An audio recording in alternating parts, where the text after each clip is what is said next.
Hi, Wikipedia here. Happy days. So today I wanted to share with you a book that I came across recently again, one of my favorites, called Hope for the Flowers by Trina Paulus. It's a tale partly about life, partly about revolution, and lots about hope for adults and others, including caterpillars who can read. A different sort of book for everyone, except those who have given up completely. And even they might secretly enjoy it.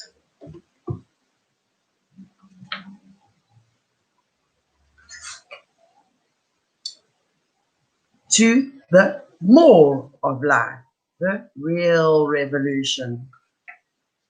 Chapter 1. Once upon a time, a tiny striped caterpillar burst from an egg, which had been home for so long. "Hello, world," he said. "It sure is bright out here in the sun."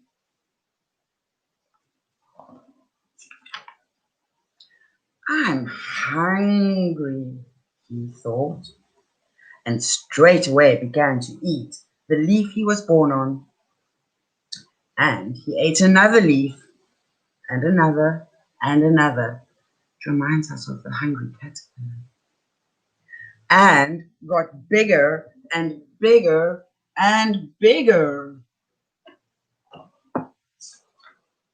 until one day he stopped eating and thought, there must be more to life than just eating and getting bigger. It's getting dull.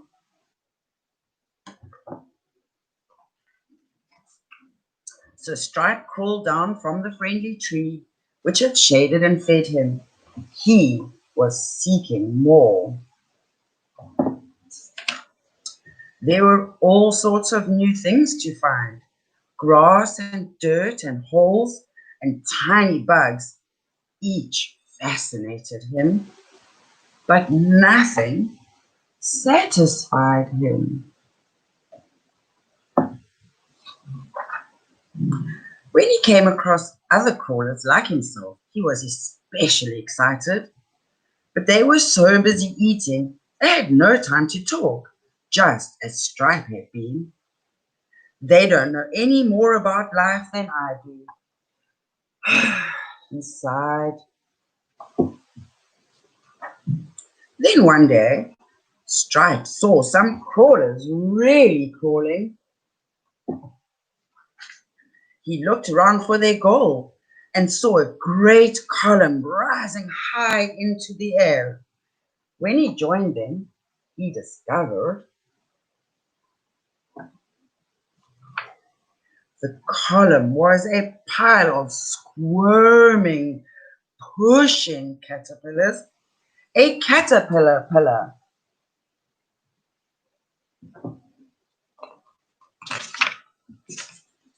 It appeared that the caterpillars were trying to reach the top, but the top was so lost in the clouds that Stripe had no idea what was there. He felt new excitement, like sap rising in the spring. Maybe I'll find what I'm looking for. Full of agitation, Stripe asked a fellow crawler, "Do you know what's happening?" "I just arrived myself," said the other. "Nobody has time to explain. They're so busy trying to get wherever they're going up there." "But what's at the top?" continued Stripe. "No one knows that either, but it must be awfully good because everybody's rushing there. Goodbye, I've got no more time." He plunged into the pile. Stripe's head was bursting with the new drive. He couldn't get his thoughts together. Every second another crawler passed him and disappeared into the pillar. There's only one thing to do. He pushed himself in. Chapter 2. The first moments on the pile were a shock. Stripe was pushed and kicked and stepped on from every direction. It was climb or be climbed. No more fellow caterpillars on Stripe's pile. They became only threats and obstacles, which he turned into steps and opportunities. This single-minded approach really helped, and Stripe felt he was getting much higher. But some days, it seemed he could only manage to keep his place. It was especially then that an anxious shadow nagged inside. What's at the top? It whispered. Where? Stripe climbed.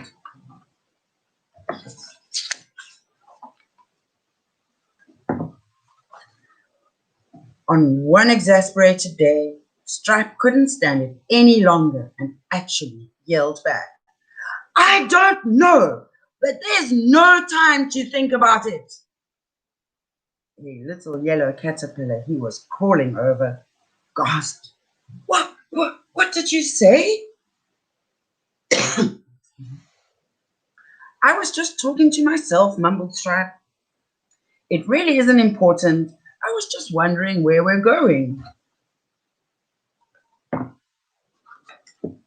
You know, Yellow said, I was wondering that myself. But since there's no way to find out, I decided it wasn't important. She blushed at how silly this sounded, quickly adding, no one else seems to worry about where we are going, so it must be good. But she blushed again. How far are we from the top? Stripe answered gravely. Since we are not at the bottom and not at the top, we must be in the middle. Oh, said Yellow, and they both began climbing again. But now Stripe had a new feeling. He felt bad. He had lost his single-mindedness. How can I step on someone I've just talked to? Stripe avoided Yellow as much as possible, but one day there she was, blocking the only way up. Well, I guess it's you or me, he said, and stepped squarely on her head. Something in the way Yellow looked at him just made him feel awful about himself, like no matter what is up there, it just isn't worth it. Stripe crawled off Yellow and whispered, I'm sorry. And Yellow began to cry. I could stand this life hoping in what was ahead until I met you talking to yourself that day. But then since then, my heart just hasn't been in it. But I don't know what to do. I didn't know how badly I felt about this life until then. Now, when you look at me so kindly, I know for sure I don't like this life. I just want to do something like crawl with you and nibble grass. Stripe's heart leapt inside. Everything looked different. The pillar made no sense at all. I would like to do that too. But this meant giving up the climb. A hard decision. Yellow dear, maybe we're close to the top. Maybe if we help each other, we can get there quickly. Maybe, she said. But they both knew this wasn't what they wanted most. Let's go down, Yellow said. Okay, and they stopped climbing. They clung to each other as masses of caterpillars crawled over them. The air was terrible, but they were happy with each other and made a big ball so nobody could step in their eyes and stomachs. They did nothing at all for what seemed like a long time. Suddenly, they didn't feel anything crawling over them. They unrolled and opened their eyes. They were at the side of the caterpillar pillar. "Hi, Stripe," said Yellow. "Hi, Yellow," said Stripe. And they crawled off into some fresh green grass to eat and take.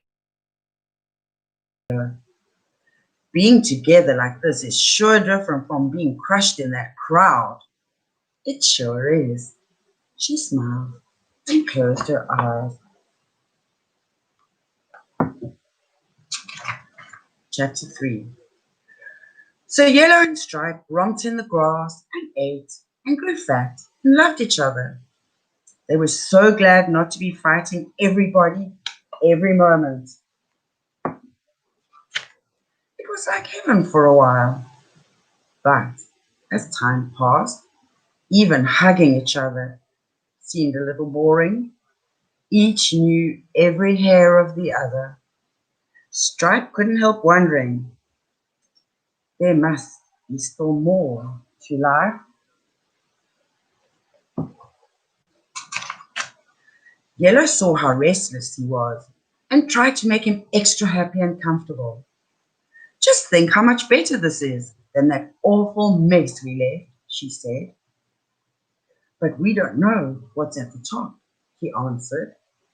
"Maybe we were wrong to come down. Maybe now that we've rested, the two of us could make it to the top." "Dear Stripe, please," she begged. "We have a nice home and we love each other, and that's enough. It's so much more than all those lonely climbers have." She was so sure. Stripe let her convince him. But only for a while. Stripe's hankering for the climbing life worsened. The pillar haunted him. He crawled there regularly, looking up and wondering. But the top remained clouded. One day, the pillar, three thuds, startled Stripe. One day at the pillar, three thuds startled Stripe. Three big caterpillars had fallen from someplace and smashed. Two seemed dead, but one still wiggled. Stripe whispered, "What's happened? Can I help?" He made out just a few words. "The top. They'll see. Butterflies alone." The caterpillar died. Stripe crawled home and told Yellow. They were both very sober and quiet. What did the mysterious message mean? Had the caterpillars fallen from the very top? Finally, Stripe announced, "I've got to know. I must go and find out the secret at the top."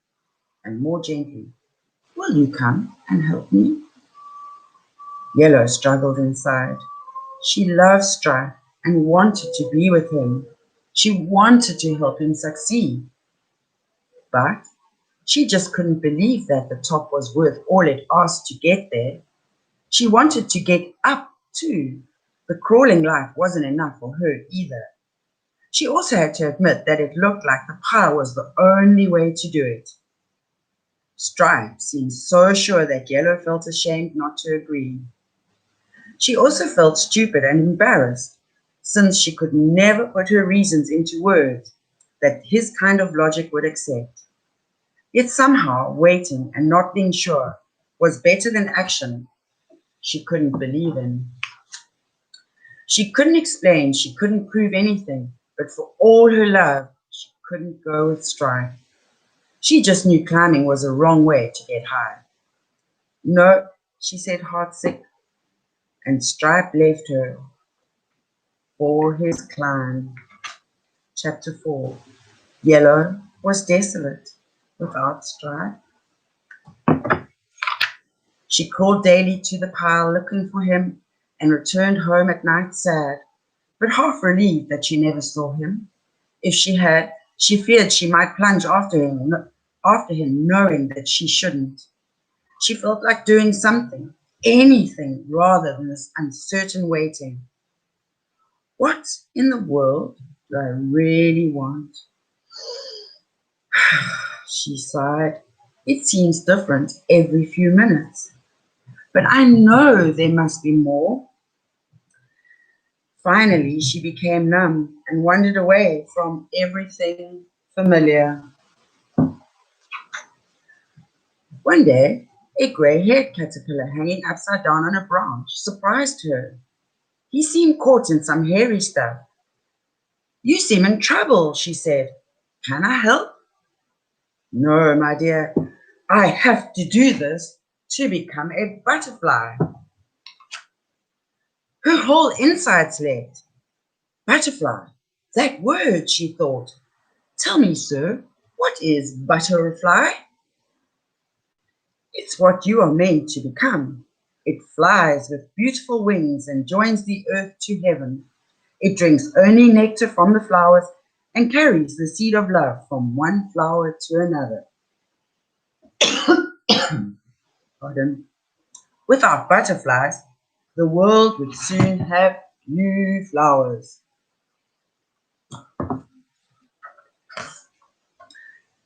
"Can't be true," gasped Yellow. "How can I believe there's a butterfly inside you or me when all I see is a fuzzy worm?" "How does one become a butterfly?" she asked pensively. "You must want to fly so much that you are willing to give up being a caterpillar." "You mean to die?" asked Yellow, remembering the three who fell out of the sky. "Yes and no," he answered. "What looks like you will die, but that's really you will still live. Life is changed, not taken away. Isn't that different from those who die without ever becoming butterflies?" "And if I decide to become a butterfly," said Yellow hesitantly, "what do I do?" "Watch me. I'm making a cocoon. It looks like I'm hiding, I know, but a cocoon is no escape.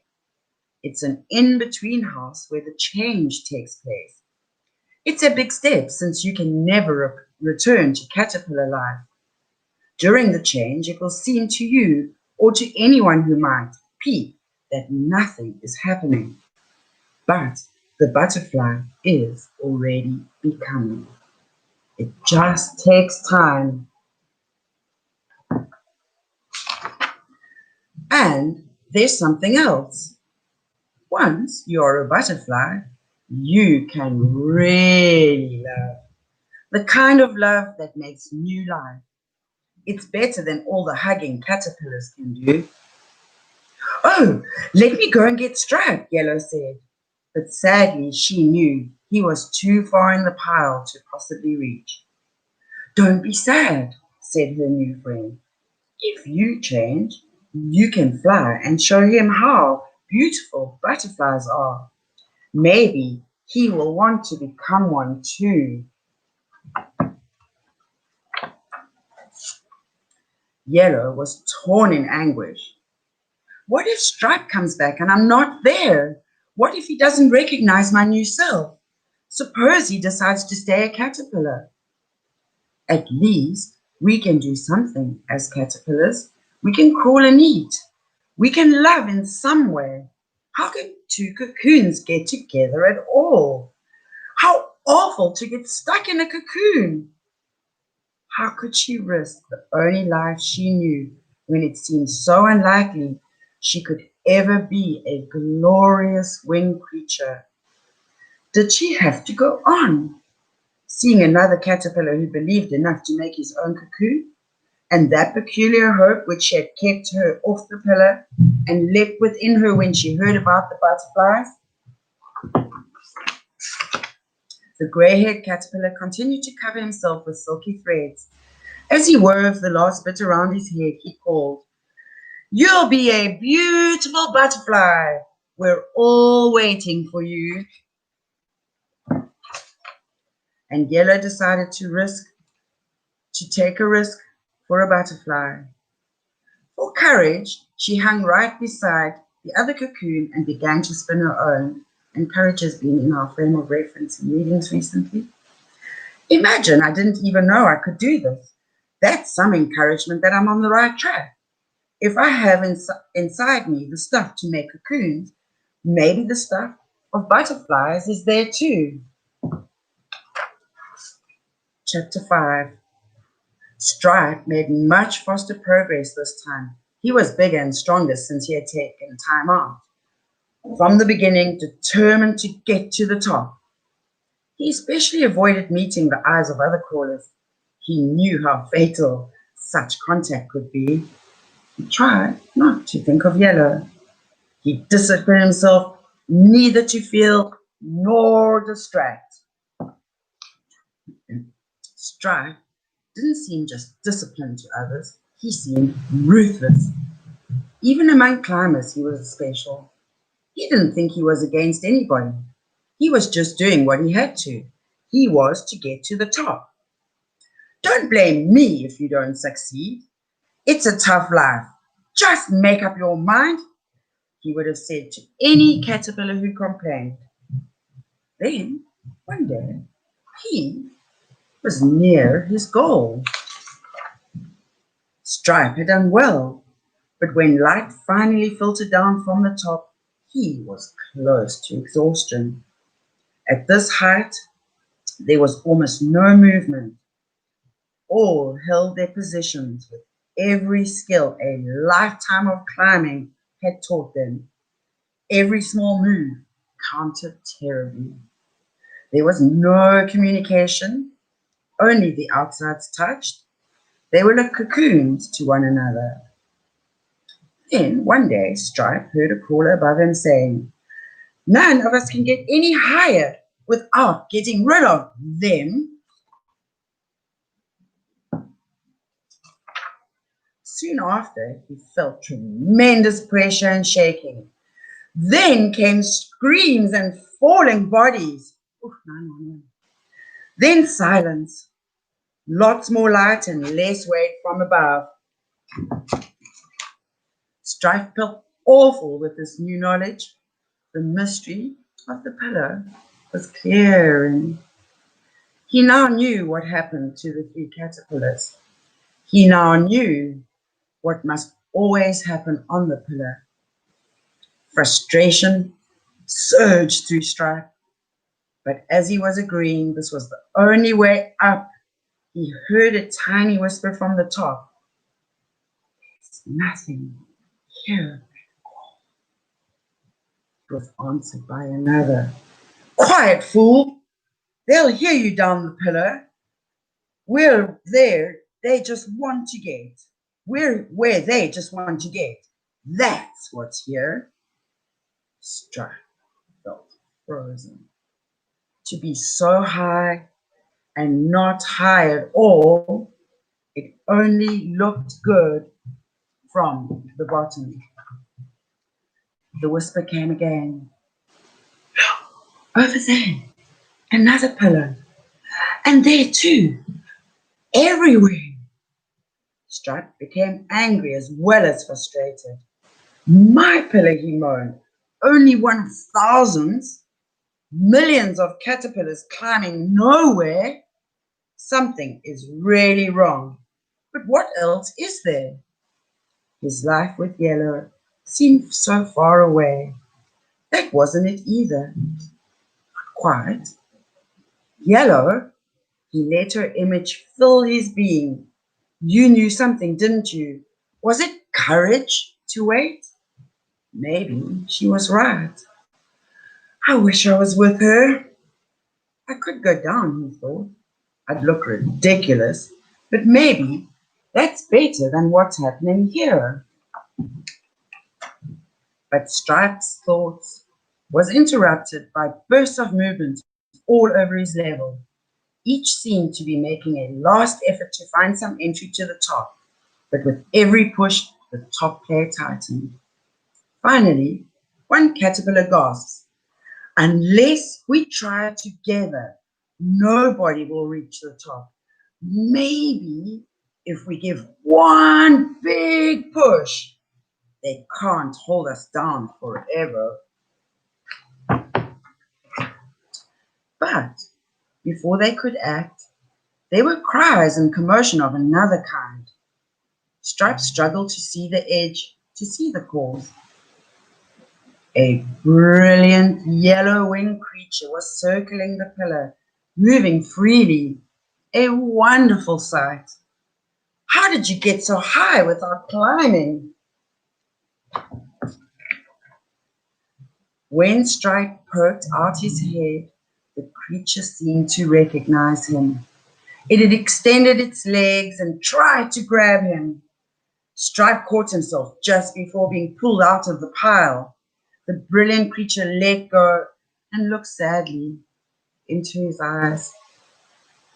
That look activated excitement Stripe hadn't felt since he first saw the pillar. Words from the past returned. Butterflies alone. Is this a butterfly? And what did it mean? The top they'll see? It was all so strange, and yet it was like it was supposed to be. And those eyes with the look of yellow, could it be?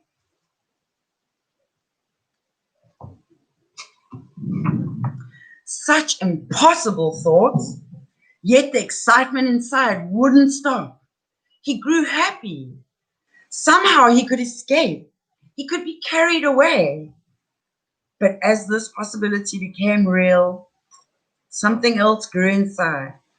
He felt he shouldn't escape like this. Looking into the creature's eyes, he could hardly bear the love he saw there. He felt unworthy. He wanted to change to make up for all the times that he had refused to look at the other. He tried to tell her what he felt. He stopped struggling. The others stared at him as though he were mad. Page 108, just over there. 10 and 8. Chapter 6. Like sixes. 10 children like. He turned around and began down the pillar. This time he didn't curl up. He stretched out full length and looked straight into the eyes of each caterpillar. He marveled at the variety and beauty, amazed that he had never noticed it before. He whispered to each, "I've been up. There's nothing there." Most paid no attention. They were too intent on climbing. One said, "It's sour grapes. He's bitter. I bet he never made it to the top." But some were shocked and even stopped climbing to hear him better. One of these whispered in anguish, "Don't say it, even if it's true. What else can we do?" Stripe's answer shocked them all, including himself. "We can fly. We can become butterflies. There is nothing at the top, and it doesn't matter." As he heard his own message, he realized how he had misread the instinct to get high. To get to the top, he must fly, not climb. Stripe looked at each caterpillar, inebriated, struck with joy that there could be a butterfly inside. Nikki B believes there is a butterfly in each one of us, and you and me. But the reaction was worse than before. He saw fear in eyes. They didn't stop to listen or speak. This happy, glorious news was too much to take, too good to be true. And if it wasn't true, the hope that it lit up all the pillar dimmed. All seemed confused and unreal. The way down was so immensely long. The vision of the butterfly faded grey. Doubt flooded Strike. The pile took on horrendous dimensions. He struggled on, barely, blindly.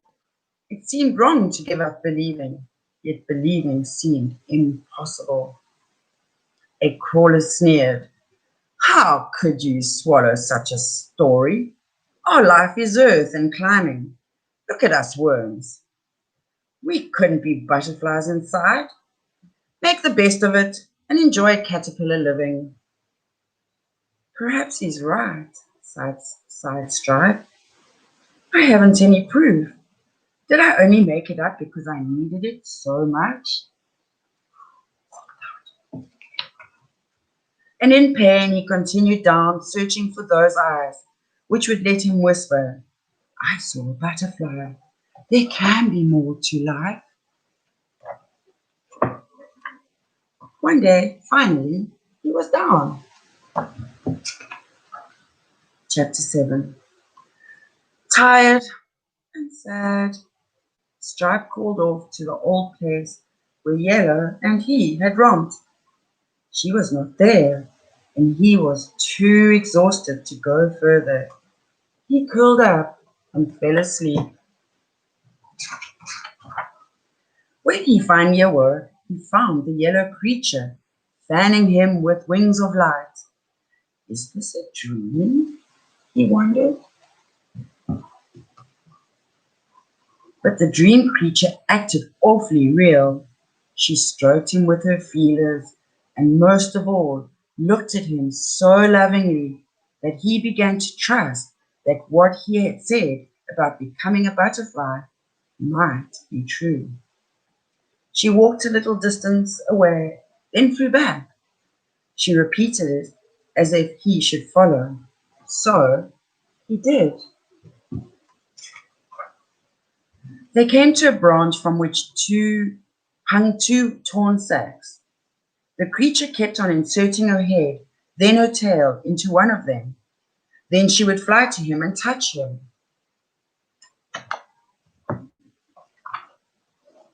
Her feelers quivered and Stripe knew she was speaking.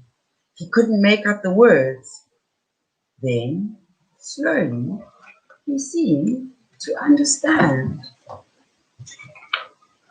Somehow, he knew what to do. Stripe climbed again. It got darker and darker, and he was afraid. He felt he had to let go of everything. And Yellow waited.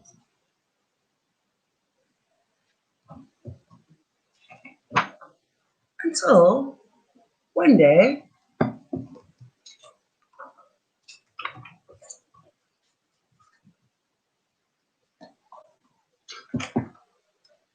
the end.